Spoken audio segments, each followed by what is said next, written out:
I'm Anton Govor. I'm Managing Director for Strategy at the Moscow Exchange Group. I'm also running the corporate venture fund of Moscow Exchange Group, which is a subsidiary company called MoExcel Innovations LLC. And we are a member of Hyperledger. We as Moscow Exchange Group decided to join Hyperledger because we clearly see that for the companies like ours, the financial infrastructures, blockchain and the technology and blockchain-enabled technologies and business model probably are the largest threat and opportunities at the same time. And at the same time, we clearly understand that this is a global business. So we are one of the, probably the only Russian company which really runs a globally competitive business, which is the exchanges, CCPs and CSDs business. So that's why we understand that really to successfully build up things in this space, you need to be very closely connected to international community. That's was our key motivation to join in it.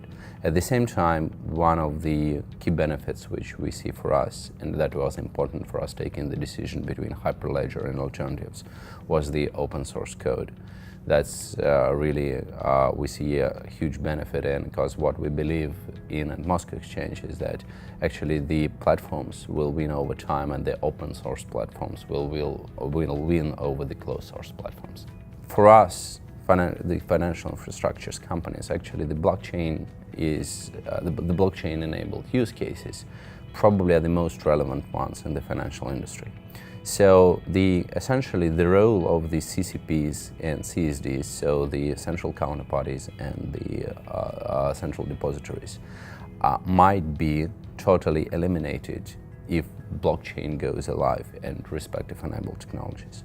At the same time, that creates a huge opportunity for the cost cutting at the companies like ours. Because if you think, like at our example, it takes us approximately 700 people to run both. And a very illustrative example for us is like Better Alternative Trading System in the US.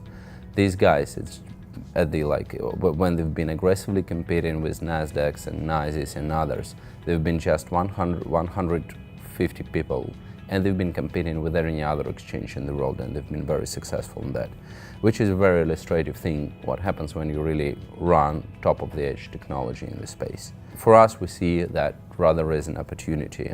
So the whole thing is about disintermediation, right? And disintermediating financial market and disintermediating financial infrastructures.